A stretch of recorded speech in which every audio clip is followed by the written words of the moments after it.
My first reaction was like, I'm going to end up back in Swansea or in jail. That was my first reaction. I don't know if I should be mentioning Skin's name on it. Does he care? I didn't put my name on it for a good 5 6 years. And it was always a fine line. Is this your photo? Yeah, no, maybe. The more people told me that it was a really bad idea to do this, the more I wanted to do it. I'm kind of glad I did it. Like everything starts with a phone call. It was Go Skateboarding Day, maybe a week away. Don called me up. I'm going to skate down the 405 for Go Skateboarding Day. Pretty much exact words. The whole idea came as a way of promoting Go Skateboarding Day, which is every June 21st. My original concept was to have thousands of skateboarders, or at least as many as skateboarders as possible, to skate down the 405 freeway, which is the busiest, most hectic freeway in America. The more I thought about it, well, I don't want to be responsible for anyone that may get hit skating down the freeway. So then I saw an image of the Tiananmen Square where there's the guy holding up the tank. And it made me realize, like, all it takes really is one person to kind of get the exposure. So I figured, you know, I'll just do it myself. So I wanted to make sure that I could find a photo opportunity for number one, has a bridge that had no obstructions, no fencing or anything, just clear view of the freeway, so that the photographer and the filmer can look down on the skateboarder. And then I wanted to find a spot that had signage on the other side of the freeway showing where exactly you were. So every day I would be looking and looking and looking. Every time I'd be driving anywhere from San Diego to LA, I was looking for this perfect location. And then one day I realized that it's actually the exit that I get off every single day on the way home from work.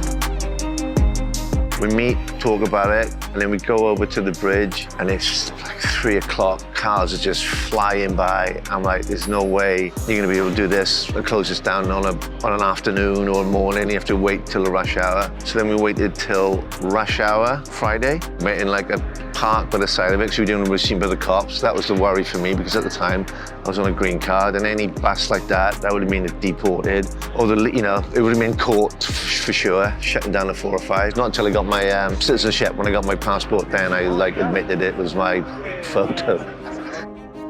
As I really thought about this heavily, I actually had a full plan of how different angles, where the film is going to be, where the cars are going to slow down from 75 to 0. I even rode my motorbike down the 405, just checking out the surface of the freeway to see what kind of surface it was, to make sure it wasn't too rough. Now, the first time they went, the police stopped it. I saw them come up on the side. There was police on the side. We were driving so slowly to line everything up that the cops pulled the first driver over, and then we had to all abort. We came on the freeway single file, and we basically went one by one across the whole freeway until we had a car across every lane. We had the walkie-talkies that would communicate, 75 to 65 to 55, etc., all the way down to 0 until it stopped. And that's when I got the opportunity to get out the car, skate towards the bridge, get the pictures, and then get the hell out of there. But he got out really early on, and I just sort of zoomed it as he came out all the way. At first, it was just him in front of it. They look awesome, but when he came up, the cars stopped. He actually distances himself. When he came up close, right up close, that's when the dynamic of the photo, it looks better. He turns around, he flips the V's, and that side traffic's coming on, and that side traffic actually overtakes it in the end, isn't it? Okay, so this is where the exit was, or the freeway had stopped, and I just skated down here. Came up this little side piece up here, which was perfect because the bridge had a little hole in the fence right there. Threw the hat in the ground and the shirt, and then just skated down this little mellow hill on Bear Street, just went down to the brewery. It was perfect. I needed a beer at that point. I think it's just the dynamic of slowing cars down, isn't it? It's always the other way. It's the fact that he sort of controlled the traffic, then he flicks the V to the traffic. Just the way that it looks, the mountains in the background. Yeah, it worked out great. We have a press release, we send it to all the media, and the media returns the message to us going, we can't post this because it's just too dangerous, and we don't want to encourage other people to do this. So the whole thing kind of flunked, I guess, in a way on that level. but it did get picked up in many other ways. It was everywhere. People would keep sending me all these images of like people using the image, whether it's just on their Tumblr feed or whatever, but also the YOLO thing, the whole you only live once kind of thing was like big at the time. So everyone would be like, YOLO, blah. So I wasn't really expecting that. I think even Yeezy reposted that image on his Instagram once.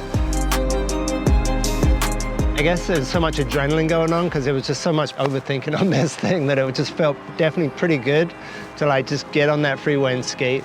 But at the same time, it felt kind of numb just because it was so surreal in a way to be skating down America's busiest freeway.